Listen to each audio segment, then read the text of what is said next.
Bolin chest seal. All right. This is for gunshot wounds to the chest, and you have suspicion of a second chest wound, which can lead into a tension pneumothorax, but I won't get too crazy into all that stuff. Basically, gunshot to the chest. Now, you come up on, let's say this is my partner. You come up on your partner. First thing you got to do, I should have mentioned it with the tourniquet. First thing you got to do is make sure the scene is safe. One of the acronyms I use in the military is PMARCH-P, which is patient and personal safety, which is the very first letter, and then I go into a casualty assessment. But patient and personal safety is always number one. I don't want to be running in to help somebody if I just took fire from the right or the left. If my partner got shot, doesn't know where the guy is, I'm not just gonna sit here and work. The guy might come up right behind me. I'm gonna ensure the scene is safe before I proceed.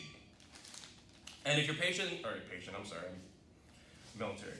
If your partner, whoever you're working on or helping, if they are alive, conscious, they can respond. Tell them, hey, did you see where he went? Hey, can you draw your weapon and, cover my back? I'm gonna come to you. Can you crawl somewhere else? Can you crawl to me? Try feeding them vocal commands, especially if they're alert, hey, I'm over here, hey, I'm over here. Now, obviously, if they're passed out, see if they wake up, hey, buddy, hey, can you hear me? Don't shoot. Again, situation will dictate. But you come up on somebody, let's say the scene is safe, you got 6 more officers forming a perimeter, you're good, you can work on this guy. He's got shot right here. First thing you want to do, obviously, pressure. You want to stop the bleeding. Now, the Bolin chest seal, take it out of your thick packet. One thing it has, besides sticky residue right now, has this. You want to clean away the wound, all right? Not trying to get too much into it, but a tension pneumothorax is when air goes into the pleural system. That's the space in between the lungs and the body, and it basically pushes and collapses your lung. A hemopneumothorax is the same thing, except with blood and air. Right, I won't get too much into it. But you want to clean it away. You don't want anything, you don't want to get anything in there, like rocks, anything like that, that can make the situation a whole lot worse. So you clean it off, you got your chest seal. Now, if you'll notice, there's a tab, and there are 3 valves. These valves are designed to let air out, not let air back in. So, like I said, sucking chest wound, basically it'll get all that air out while not letting anything come back in. So, you open it up. Obviously, sticky side down. Now, you want to make sure that, obviously, the valves are right over the wound. So, don't just, oh yeah, he's good. You literally want to kind of carefully put it on. The adhesive will take on to the skin, and you don't even have to worry about moving the valves, touching the valves, anything like that.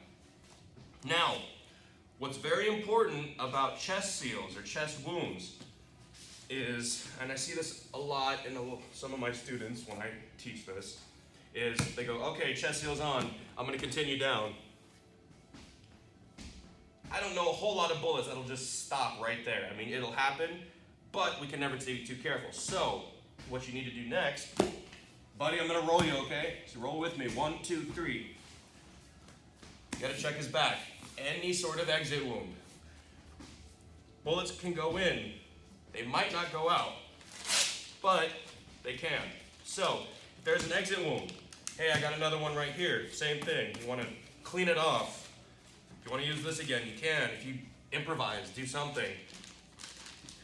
Now, one of the important things, guys, is the chest seal cannot go on the back. It can't. Because if you try to, let me see how I can explain this. The seal pushes air out, doesn't bring air back in. But if he's lying flat on his back, and let's say something's occluding this, nothing's gonna happen. So you cannot put the chest seal on the back. Now if he has an exit wound, I'm sure some of you are going, well, what do I do? Use the film that was in the package. Stick it on. If you have something like, hey, tape or whatever, tape it on all 4 sides and you're good. You know, this package didn't have it, but there are some packages that'll still have like sticky residue on it.